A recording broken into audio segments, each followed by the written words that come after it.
Welcome to the Trump Breaking News Network, your daily source for up-to-the-minute Trump news. Join us today and every day. Here's today's news. This is TBNN. Winners and Losers from Comey's Testimony. By Jonathan Easley. It was a dramatic day that gripped Washington. Former FBI Director James Comey appeared before the Senate Intelligence Committee, where he provided new insights into his relationship with President Trump and the investigation into Russian meddling in the 2016 presidential election. Here are the winners and losers from an explosive day on Capitol Hill. Winners. Former FBI Director James Comey. Comey rode into the Thursday hearing on a wave of positive press. He figures to go back to civilian life on the same high. Comey's 7-page opening statement was praised for its prose and will be remembered for its portrayal of excruciating personal interactions involving a president at war with his FBI director. Comey's reputation for being politically savvy will grow after he revealed that he engineered the appointment of a special counsel to investigate Russia by sharing his notes about conversations with Trump through an intermediary to the New York Times, for the express purpose of getting the counsel picked. There will definitely be some blowback for Comey, who had criticized leaks while serving as FBI director. His admission of sharing the notes underlines his image as a Washington player, and perhaps not in a completely complimentary way. Trump attorney Marcus Alts ripped Comey at a presser after the hearing, criticizing the leak as improper and insisting that Trump never asked for his loyalty. Yet the bipartisan praise he won from the senators on the intelligence panel will make it more difficult for critics to tar him. And Comey's reputation as someone who looked out for an independent FBI is unlikely to be shaken. Senator Richard Burr, RNC. The chairman of the Senate Intelligence Committee needed a substantive hearing after top intelligence officials rebuffed his panel's questions a day earlier. Burr got what he needed. Dramatic and explosive testimony from Comey that was conducted with precision and control amid a national frenzy. The chairman has had his ups and downs. Burr sparked a political firestorm by talking over Senator Kamala Harris, Democrat California, at a rowdier hearing on Wednesday.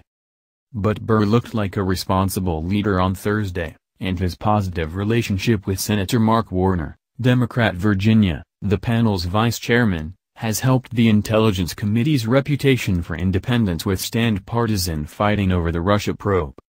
After Thursday's hearing, Burr and Warner held a joint press conference where they again showed off their ability to cooperate and share the spotlight.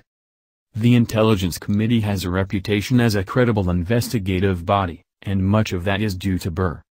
Senator Kamala Harris, Democrat California. Harris's profile is rising fast. On Wednesday, liberals rushed to her defense after Burr scolded her for a contentious exchange with Deputy Attorney General Rod Rosenstein. Harris then kicked off Thursday with an appearance on NBC's The Today Show. At the hearing, Harris, who previously served as Attorney General for California, approached Comey in a light-hearted exchange that provoked the former FBI director to acknowledge that he's between opportunities professionally. Then she focused on Attorney General Jeff Sessions. Comey's responses raised new questions about the circumstances surrounding Sessions' decision to recuse himself from the Russia investigation following reports that he talked with the Russian ambassador several times before the election. Expect chatter about Harris as a potential 2020 presidential candidate to grow. Senator Marco Rubio, Republican Florida. Rubio, a former presidential candidate, and Trump clashed on the campaign trail, with the president memorably dismissing the Florida Republican as Little Marco. On Thursday, Rubio was Trump's most effective defender. Rubio pressed Comey on why it would be so bad for the president to want to be exonerated publicly. He argued that there was nothing nefarious about the president asking for loyalty and blasted the FBI for its leaks. "This investigation is full of leaks, left and right," Rubio said. "I mean, we've learned more from the newspapers sometimes than we do from our open hearings. You ever wonder why, of all the things in this investigation, the only thing that's never been leaked is the fact that the president was not personally under investigation, despite the fact that both Democrats and Republicans in the leadership of Congress knew that, and have known that for weeks?" Rubio denies that he was defending Trump, but conservatives cheered his challenge to Comey, which sought to poke holes in the media's Russia narrative. Former FBI Director Robert Mueller. Comey used the Intelligence Committee platform to flatter his former boss and talk up the credibility of Mueller's special investigation into Russia's involvement in the 2016 election and possible collusion with Trump's campaign. Mueller is one of the best public servants this country has ever produced, Comey said. Mueller already had a sterling reputation heading into Thursday's hearing. More than either of the ultra-politicized congressional probes, Mueller's investigation figures to be the final word on the Russia matter. Washington, D.C., bars. It was standing room only at Duffy's Irish Pub at 10 a.m. when Comey took the stand, a phenomenon that played out across the city's drinking spots. Eager to capitalize on the Comey frenzy, bars across Washington opened early and hawked Insider Y specials such as the Cuff cocktail. The atmosphere wasn't necessarily festive. Bar-goers often sat in silence, mesmerized by the proceedings. But it was the rare political event that could produce NFL Sunday-style turnout. Bar owners capitalized. Losers. President Trump. There was much to be relieved about after Thursday's hearing if you were Trump or his staff. The legal case against Trump didn't grow from Comey's testimony, which included no new bombshells.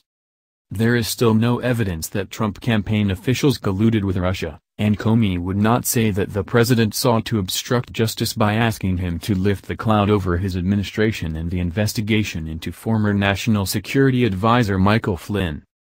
Comey also said Trump was not under investigation while he was at the FBI, validating public remarks by the president. Still, it's never a good day when an FBI director accuses you of being a liar and defaming the federal law enforcement power. Overall, it was another bad day in politics for Trump, who has had many of those in recent weeks. The Comey drama and the Russian probe are badly hampering Trump's ability to govern. The president's job approval rating hit a new low this week and his agenda has stalled in Congress. Comey's testimony will only thicken the cloud of controversy that Trump, according to the former FBI director, really wanted to see lifted. Attorney General Jeff Sessions. Thursday was a similarly bad day for Sessions, who has already had a bad week. The former FBI director hinted darkly about facts he couldn't reveal in an open session that might explain why Sessions had to recuse himself from the investigation into Russian meddling. This suggests there may be more shoes to drop for Sessions when it comes to Russia. Amid cascading reports that Sessions is on the outs with Trump and has offered his resignation, the news that there could be future stories about Russia is hardly helpful. The White House for days refused to say whether Trump had confidence in his attorney general. Trump spokeswoman Sarah Huckabee Sanders finally relented on Thursday, giving Sessions a vote of confidence as Comey testified. Former Attorney General Loretta Lynch. Comey savaged his former boss, casting her as a politically driven attorney general who sought to interfere with his investigation into Hillary Clinton's use of a private email server while Secretary of State in order to protect her presidential campaign. The former FBI director detailed how Lynch had pressured him to describe the Clinton probe as a political matter rather than a criminal investigation. Comey directly tied Lynch's pressure back to Clinton, saying he believes Lynch was pushing that line because of pressure from the campaign. That gave me a queasy feeling, Comey said. Conservatives are calling for an investigation. The media. There has been a lot of back-patting going on between media outlets congratulating themselves for explosive scoops pertaining to the Russia investigation. Comey threw a wet blanket on that. There have been many stories based on, well, lots of stuff, but about Russia that are dead wrong, Comey said. He singled out one New York Times story, called Trump campaign aides had repeated contacts with Russian intelligence, describing it as almost entirely wrong. Comey said incorrect reports are frustrating to the FBI because its policy is not to comment on the media's coverage of its investigations, even when the press is getting it wrong. The remarks are sure to fuel the Trump administration, which has repeatedly railed against fake news and the media's reliance on unnamed sources. It comes during a week in which stories from CNN and ABC about Comey's testimony required heavy corrections. Senator John McCain, Republican Arizona.